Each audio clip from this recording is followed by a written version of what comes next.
Hey everybody, and welcome to the final episode of State of the Game.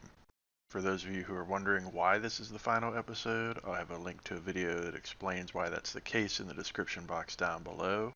And for the rest of you, let's get this party started.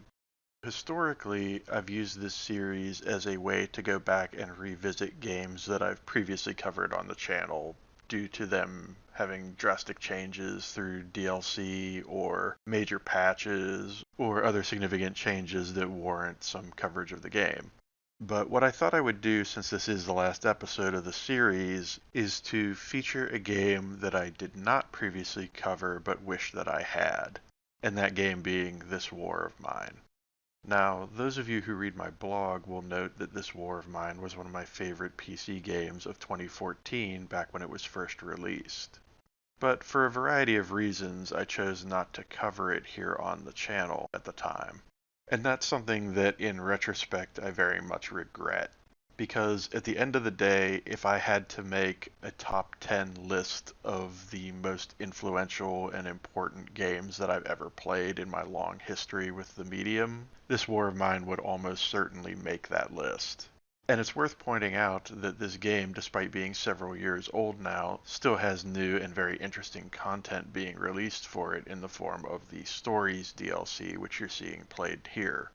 In this first of the 3 stories planned to be released in the upcoming months, Father's Promise, you play an ordinary citizen trapped in a war zone trying to protect and/or save his sick daughter. And if you're thinking that that sounds like a particularly heavy premise for a video game, you're not wrong. But in a lot of ways, the serious subject matter and the incredibly deft touch with which the developer handles it are a big part of what makes This War of Mine such a special game.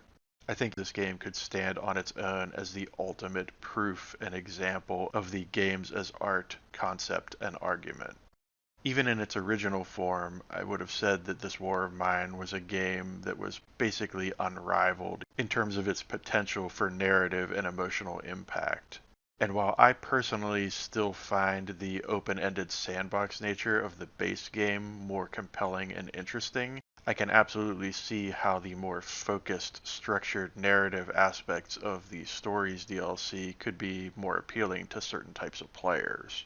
And anything that potentially makes this game more relevant and broadly appealing to a wider audience is A-OK in my book.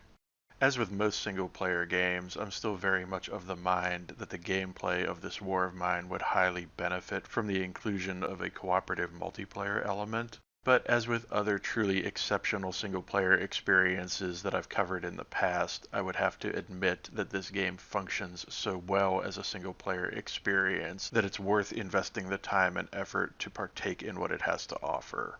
Obviously, the dark and heavy tones of this game's narrative make it a difficult one to recommend universally, but even years later, I'm more convinced than ever that This War of Mine is a game that anybody with an appreciation for true craftsmanship in game design and the ability to effectively process and appreciate its adult themes should play.